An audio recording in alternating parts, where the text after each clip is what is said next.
Fabulous. So first of all, hello and welcome everyone to EHRC's final webinar of our series, Taking Care of Your Employees. Today's session, which is promoting allyship and solidarity in the workplace, will introduce my very special guest today, Humberto Carolo of White Ribbon. So just to start off, I'm Marie Mold and I'm the Manager of Stakeholder Engagement here at EHRC. Before we begin, I do want to acknowledge that the National Office of Electricity Human Resources Canada is located within the traditional, unceded, unsurrendered territory of the Algonquin and Anishinaabe people. EHRC honors peoples and lands of the Algonquin and Anishinaabe Nation and all First Nations, Inuit, and Métis peoples and their valuable past, present, and future contributions to this land. So just before we get started, I just wanted to provide a few housekeeping notes. As you know, this webinar will be recorded and it will be available on our website afterwards, as well as our YouTube channel. You can use the chat feature at any time to ask questions of our guest speaker, and we highly encourage it. So now it gives me great pleasure to introduce Humberto Carolo, Executive Director and Co-Chair of Global MenEngage Alliance. Humberto will present the White Ribbon model of intersectional solidarity and allyship and its use to promote gender equality, diversity, and inclusion, and healthy masculinities in the workplace. White Ribbon's initiatives include how to engage men and boys as gender equality allies in the community and the workplace. I also want to mention today that if you're currently an EHRC member, White Ribbon is part of our roster of partners for members only. So now let's get started. Humberto, I'm going to hand it over to you.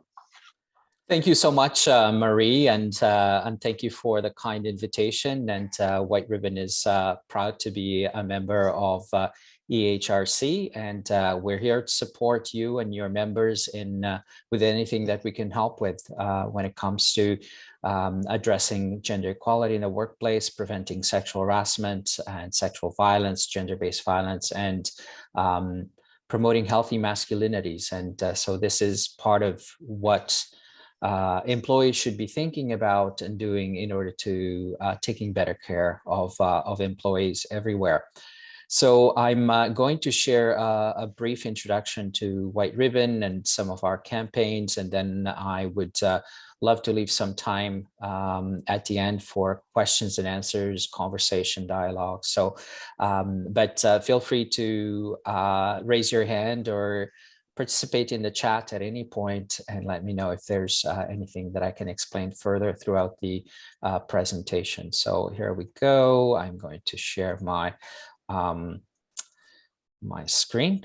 So just give me 1 second, and I think we are there now. Hang on. Yeah. So as Marie mentioned, I'm with White Ribbon. I'm based in Toronto, in Canada. And I've been with the organization for 17 years, and White Ribbon is a not-for-profit, community-based organization that works with men and boys to promote gender equality and to end gender-based violence and all forms of discrimination.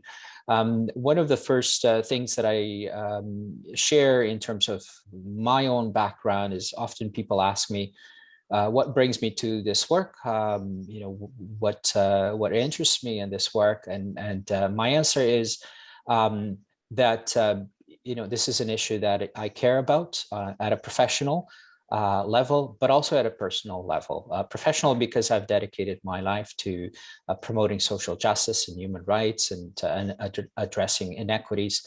But personal because I grew up with violence in my home as a young boy.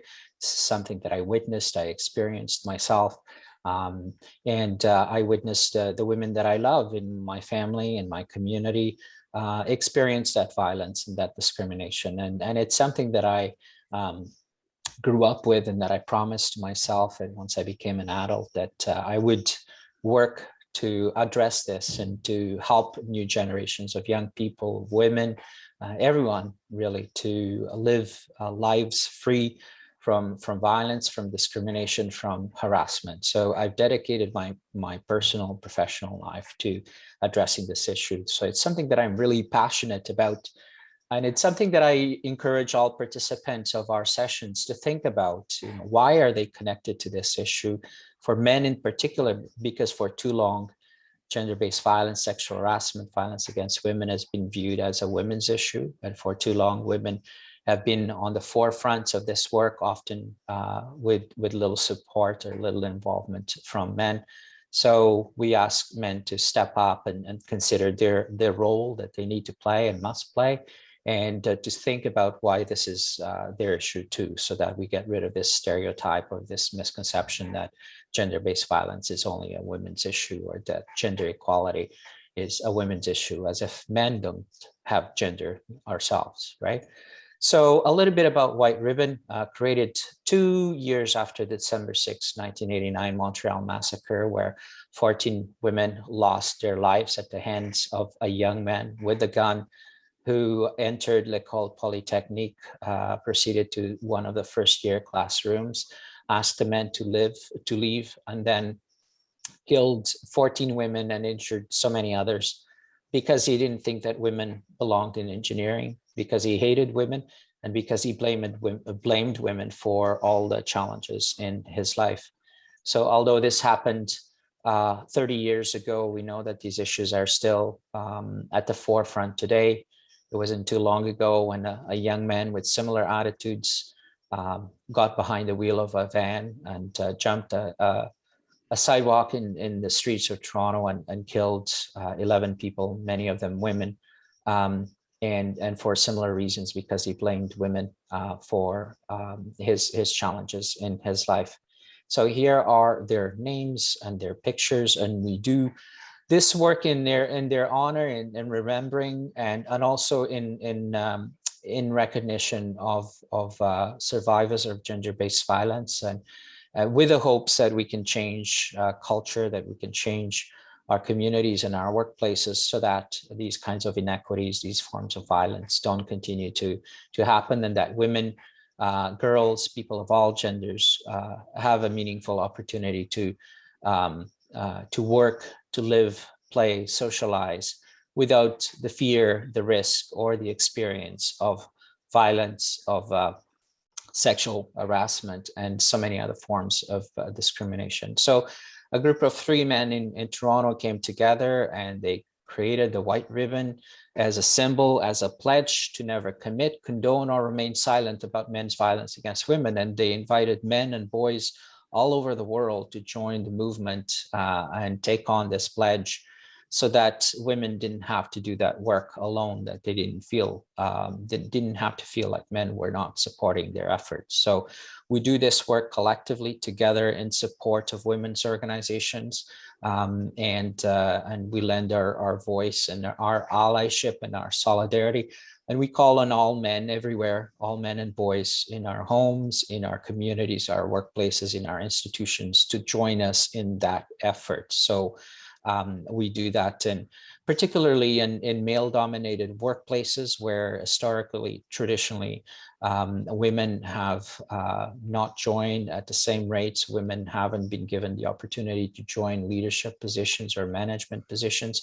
So we call on men, especially in those workplaces, to lend their allyship and their solidarity, and to do their part, take on the responsibility of changing that male-dominated culture, so that more women can join, more women can advance and have the opportunities as they have to become leaders, to manage, to and to contribute equally to our workplaces everywhere.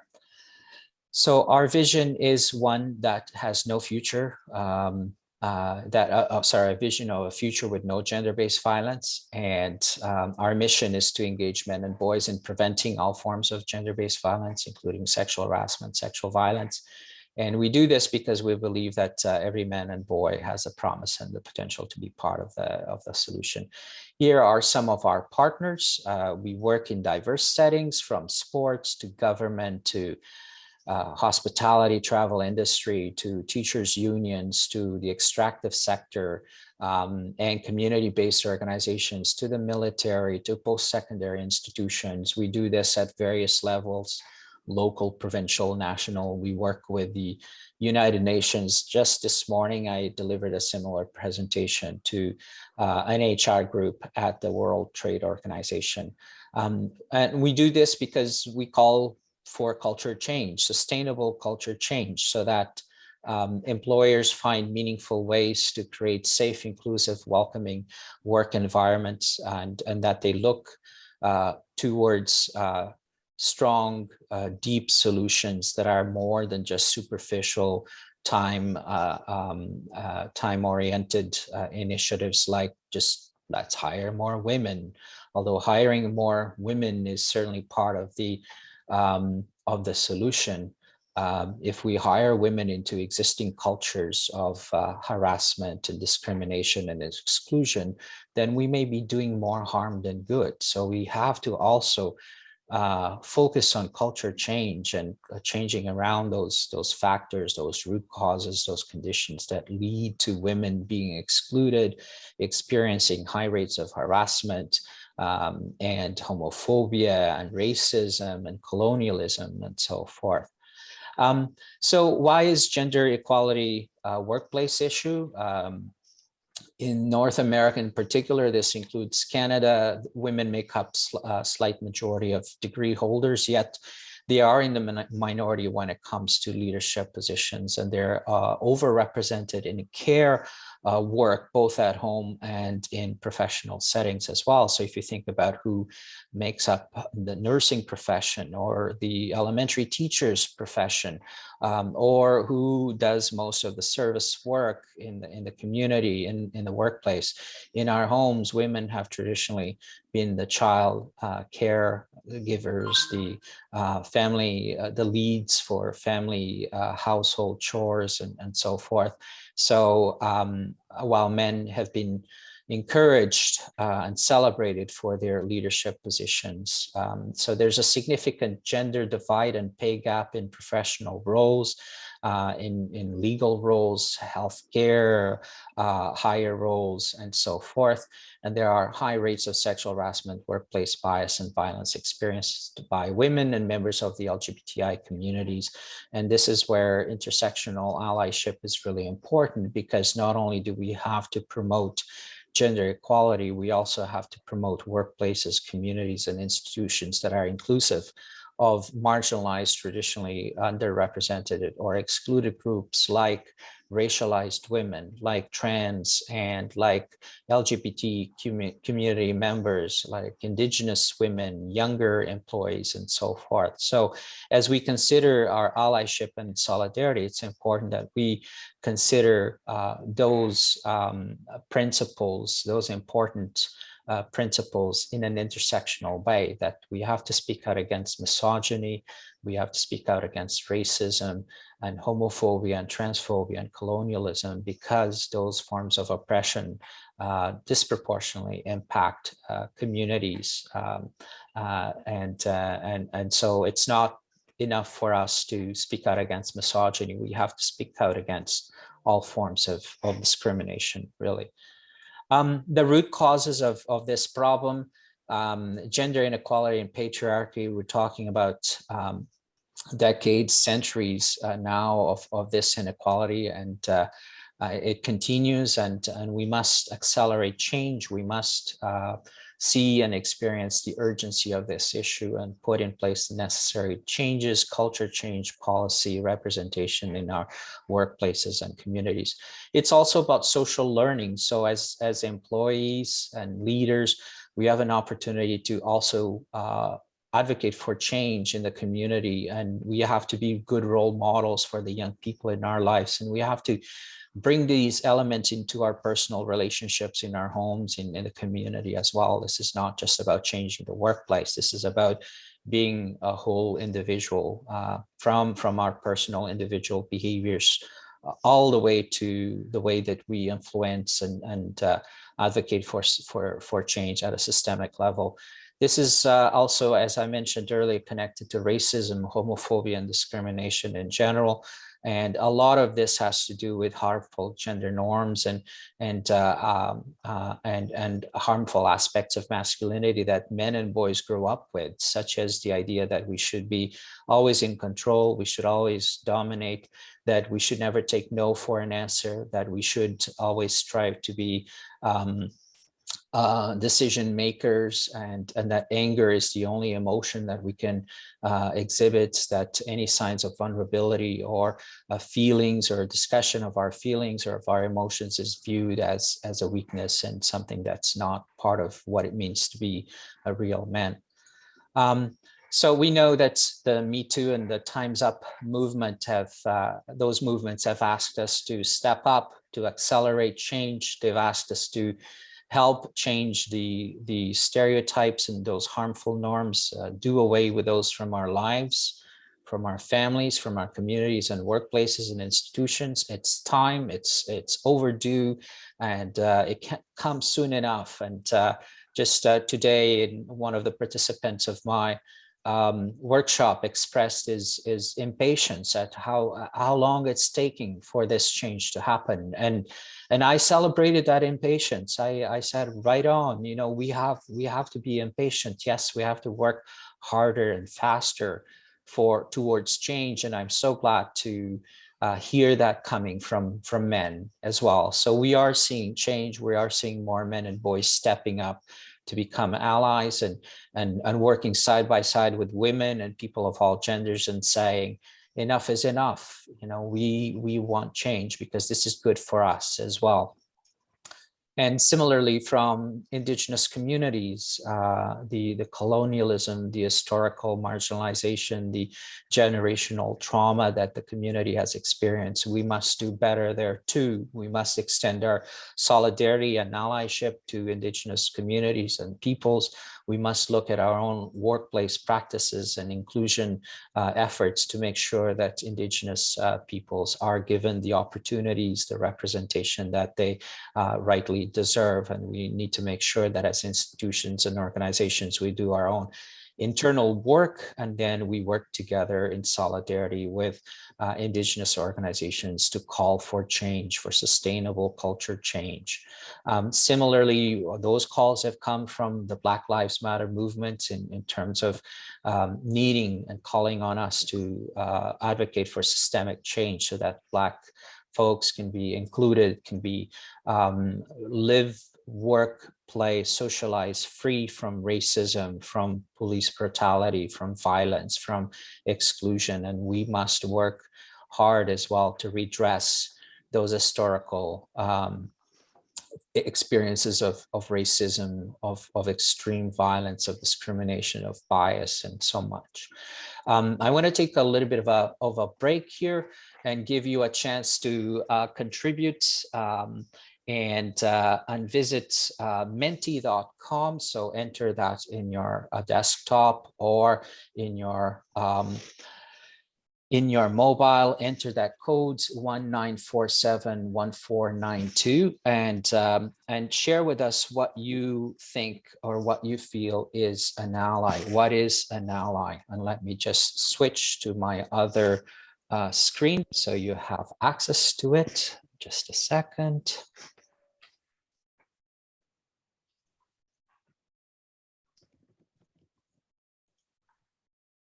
Okay, so menti.com and enter the code that will appear on the screen right there. I hope you see that.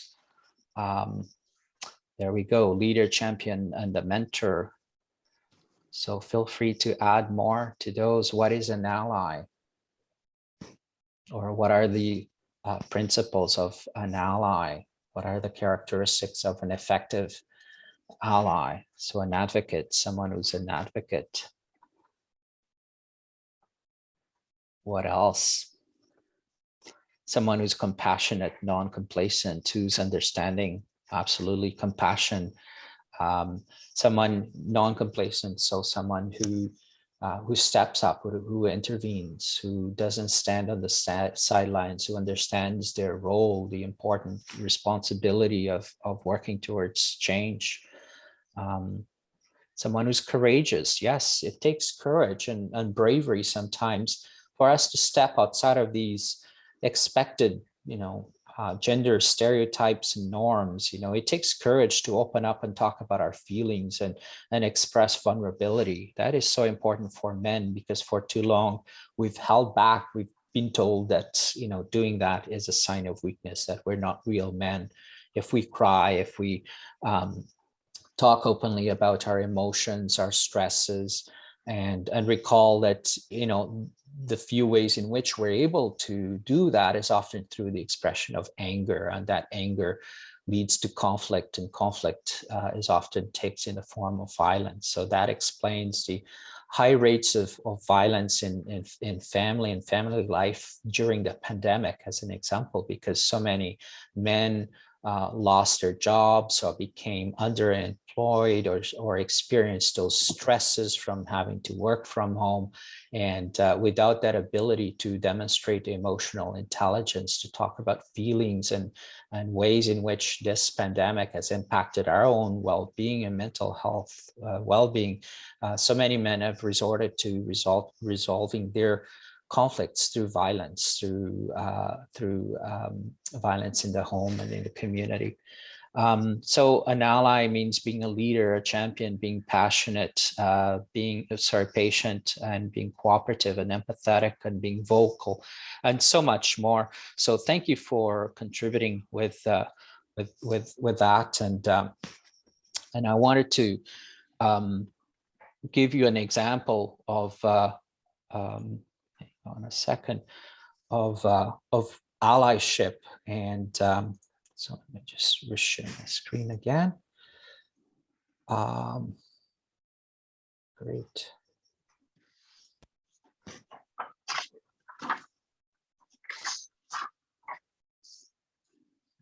So in the context of the workplace, being an ally means understanding our privilege as well, and understanding that for too long, women in particular have experienced these obstacles, these barriers along the way, and that although we're all trying to achieve the same kind of result, we want to be successful in what we do, we want to achieve impact, we want to progress in our careers, that our paths often take different routes because of the types of discrimination, of biases, of harassment and violence that exist along the way. And women, because of their gender and how historically and traditionally they've been viewed in the workplace and in the community, in the family, they experience those obstacles at much far greater rates than men. Sure, men have some challenges along the way, absolutely, but for women, we're talking about sexism, sexual harassment, we're talking about racism and cultural biases, and the expectation that women should be at home caring for their kids, and that women should take their full time off when kids are born, and put their careers on hold, and so much more. So that is a first step in our realization, in our work towards allyship, and that is to know our place as privileged individuals, and therefore to be aware of it, and to work on those, and to therefore have empathy and compassion and work towards change, so that those barriers are removed, and folks who haven't had access to the same kinds of privileges that we've had finally have access to those. So an ally is someone who supports survivors, who believes survivors, who doesn't stand in the way of them seeking justice and talking about their experiences and wanting to heal from it. It's someone who helps to build a consent culture in their own private life, with their own behaviors in the home, by teaching their kids, especially boys, about the importance of consent and healthy relationships, but also in the workplace to understand that consent also plays a significant role in how we interact with each other, that hugs and touching and so forth is not always welcomed. In fact, it's not appropriate for the workplace. So we need to consider our role in promoting consent within the workplace as well, to be an active bystander, so to know how to effectively intervene when we see, hear, and experience others being targeted with racism or sexism or homophobia. And so being able to step in there and intervene. And there's a whole range of training that can be provided to help employees become better and more impactful bystanders, to be good role models for everybody, but especially for young people in our lives who are looking up to us adults to demonstrate how to have those healthy relationships, how to treat others with respect as equals and so forth. So there's a significant opportunity for us to be good role models everywhere as allies, to practice intersectionality. Don't cherry pick what you stand for. You need to stand against racism and homophobia and transphobia and misogyny and colonialism. It's not sufficient to just speak out against one form of oppression, because they're all interlinked. And many folks experience those forms of oppressions in multiple ways. So be an intersectional ally, and then be accountable for your own behaviors. If there's a past history of harm, of discrimination, of harassment, of violence, take steps to make amends, be accountable, and be accountable presently. You can't be one person in the workplace and then be someone different at home. Practice those values equally across your whole life.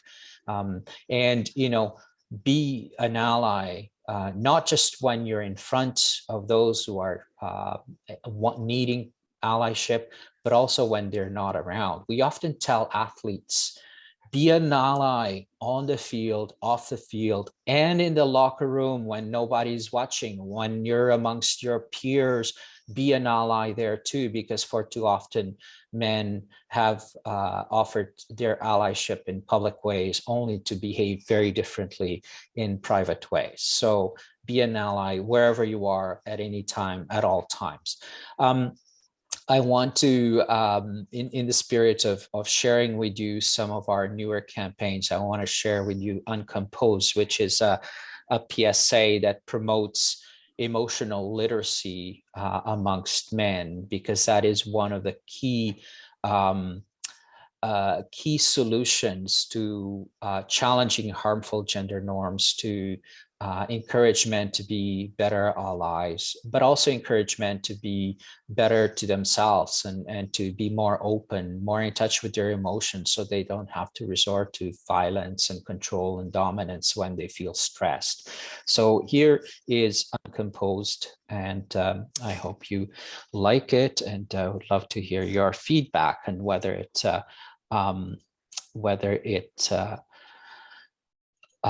resonated with you. So here we go again.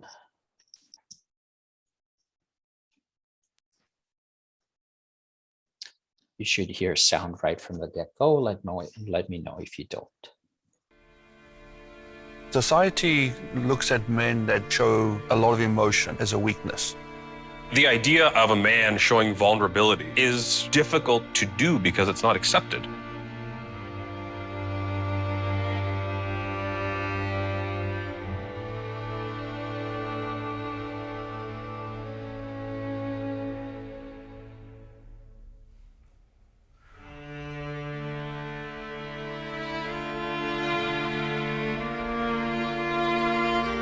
Music definitely has the power to unlock our emotions, to help us to process it.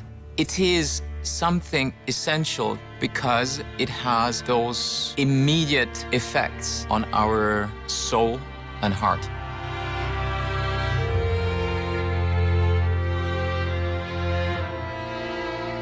Neurobiologically, the men and women are not that different in how they react emotionally to music. Due to social influences, men become socialized to show less of the emotions. I think the track very clearly sits in the low arousal negative valence part of the space. The track is bittersweet, and it takes us on this emotional journey that might include tears and chills. I grew up around a really strong father figure in my dad. He built a lot of that toughness into all of us at home. I didn't have a father growing up. I taught myself how to be a man. My sister needs me, my mother needs me, my grandmother needs me. I try to keep my emotions to myself. I know what I need to do as a man. Some of the things I think I have to teach my boys, they got to be strong, assertive, decisive.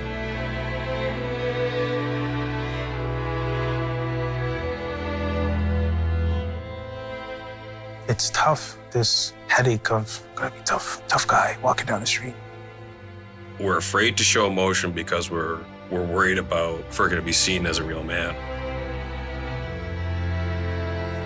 Sitting there in total silence and just having the band play for me, my body went in shivers. I got shivers in seconds. I was not expecting that.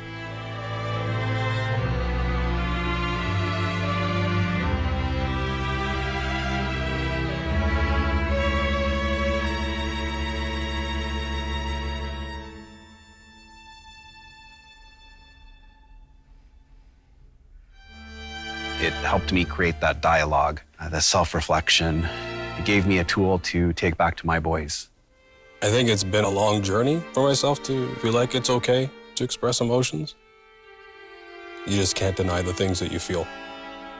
In my mind, I think I'm staying strong, right? Maybe in reality, I'm weak for not showing vulnerability. That short journey that I've been on has changed my life already. I'm going to continue to be more true to who I am. I'd like to think I've become a better man through this process. If acknowledging sensitivity and vulnerability is strength, then I guess I have become a better man, yeah. Wow.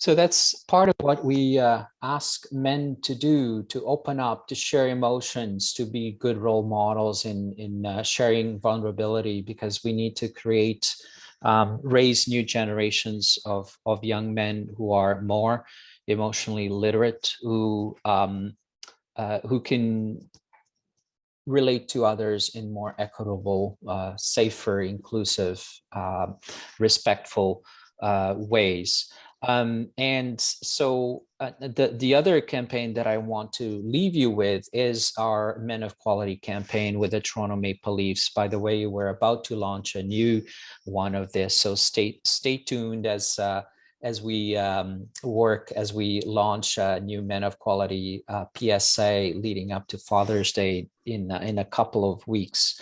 So here you go, and let's look at our Men of Quality campaign, which is a really example of allyship, and in particular allyship from athletes who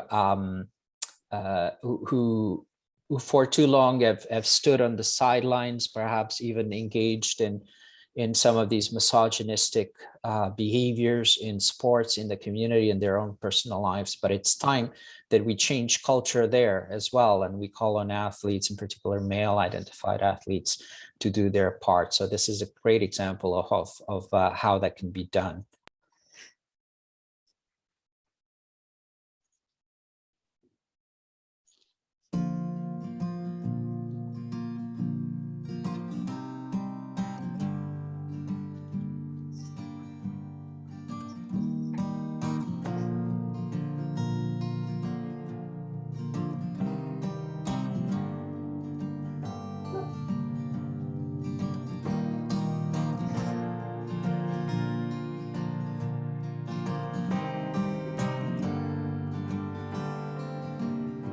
A quality player is not just fast, skilled, or determined.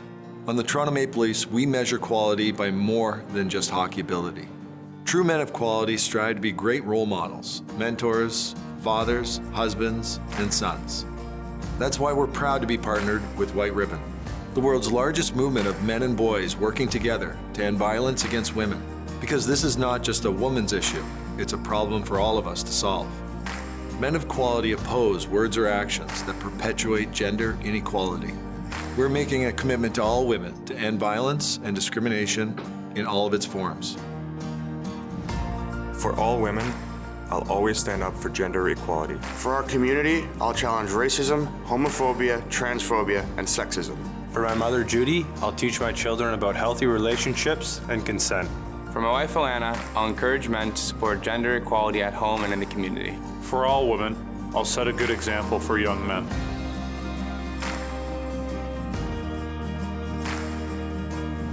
For all women, I'll set a good example for young men. I'll set a good example for young men. Join the Toronto Maple Leafs in a pledge to end violence against women.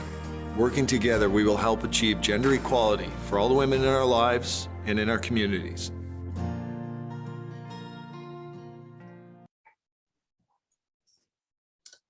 Wonderful. So I would like to turn it over to you, and I see that there's a comment on the chat box, and happy to take questions and comments and insights. Let me know if this has resonated with you, and happy to take to engage in a few moments of dialogue. So thank you so much.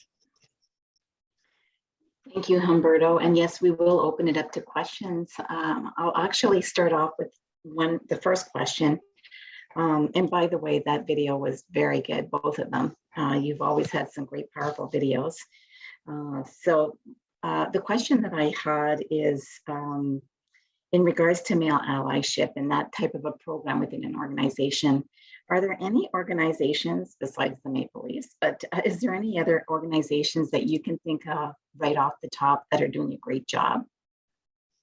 Yeah, we've been working with some of them. Sunwing is an example in the travel industry. They've really used a holistic approach. So this is not a simple matter of just bringing together a group of male identified employees and created a male allies. It is certainly one of the steps, but we need to take a more cultural change approach to addressing this issue. We need to look at our policies, our practices. We need to look at training for employees and engagement of creating spaces, brave spaces for men in particular to come together and to sit and watch a campaign like Uncomposed, and then engage in a debrief afterwards about what it means to be emotionally literate, what it means to talk about feelings and emotions rather than resorting to control and dominance and aggression and fear and anger, in whether it be in the workplace or at home or in the community, to address their conflicts. So there are some organizations doing great work in this respect. I had an opportunity to work with Vale, the mining giant as well, and we used the Men of Quality campaign, and we adapted it to their workplace. They created their own allies of quality. They called it Allies of Quality campaign, profiling their employees in similar kind of roles, talking about what it means for them to be allies. We're starting to do some really great work with the Canadian military, which desperately needs culture change. And there too, there is no simple solution. This is what I encourage employers and HR leads to think through. This requires, deep work, the work that takes time, and be careful about engaging in quick, solutions like just hiring more women, and because they can do more harm than good. And very often those women don't stand a chance, don't stay too long, and it's very harmful for everybody if the culture is not changed. So great example examples out there. I'm happy to, share more in depth. If anybody's interested in engaging in that kind of culture change, reach out, we'll help you through it. And we can even invite some of our colleagues and some of our partners who've gone through that kind of process and share their story with you as well. And you're absolutely right. I mean, a lot of organizations tend to check off, that checkbox and think of it as a process like that. And actually, I heard about a great example, because you talked a little bit about removing barriers. So one example that I heard about was an organization, and I think it was in the aviation industry, where they actually built a daycare center right across the street from their building, to help remove some of those barriers for women. Can you think of any other example of removing a specific barrier? Yeah, sometimes benefits, for example, and this is interesting because it addresses the expectation that women need to take time off work in order to raise their young kids, right? Encourage male employees to do that too, so that women on the other end have a chance to remain longer in their jobs, to continue to progress in their careers. So even in a policy like that is, traditionally considered to benefit women, look a little bit deeper from the surface and look for opportunities to strengthen it. And maybe together with a kind of benefit that's provided to new moms, you can think of encouraging your male employees to take time off work to be with their families, so that the burden isn't only on women and on moms, and do that whether it be for birth parents or adoptive parents. Make it equal for everybody. Mm-hmm. That's another example, perhaps not as like direct and concrete as creating a daycare center, but something that if all employers were to do collectively, we would be able to change around this expectation that women are the caregivers, so they must sacrifice their careers and take time off work in order to raise their kids. That's okay. That is obviously some great hints there for sure. Thank you. There's also a comment, excuse me. Honestly, the best allyship presentation I have seen. Kudos to you and your organization for doing this work and continuing to push through with impatience. I also have another question. What is the best way to start to help managers to acknowledge that white men have great advantages compared to women and minorities into most workplaces? For me, it's a personal question. It's let's look at the ways in which we experience privilege. Let's list those. Let's compare it to one another. Let's look at differences. How about those of us who experience racism or homophobia? How may our lived experiences be different than those who haven't? And it's by engaging in that kind of frank, honest, open, non-judgmental, brave and safe kind of discussion where, we can have a real conversation about these issues in ways that don't raise resistance or backlash or defensiveness. I believe it's possible to do that. And to even within that conversation, acknowledge people's experiences, past traumas, and so forth. I found in doing work with men that often the site of resistance comes from a past wound or unresolved pain or trauma, or maybe something that someone has never had a chance to talk about or share with another person, and they've never received or experienced compassion or empathy. And that is so important to provide those kinds of spaces, especially for men who are resisting, who are not on board with change. And it's amazing to see the kind of transformation that happens when you provide those spaces. So it's challenging because I think our instinct often is to just, shut it down. Like, I don't want to hear it. We have policies, this is not acceptable, but we have to instead take on a more curious type of intervention and use curiosity and provide the space and the opportunity for people to debrief through their own present attitudes and misconceptions and so forth. And it's important work, it's deep work, it's going beyond the surface, and it's really needed if we're to move forward. So first of all, Humberto, thank you so much. And I really do appreciate the fact that you did talk a little bit about your personal experience. So thanks once again. I also want to thank all of the participants today. And if you'd like to receive more information from us, you can contact us through our website or my last name, Mould, M-O-U-L-D, at electricityhr.ca. I hope you enjoyed today's session. And I want to, as we're recording this, the full series will be available on our website as well as the YouTube channel. So that said, I want to say enjoy the rest of your day, everybody, and your summer, and hopefully we'll see you in the fall. Thanks. Bye for now.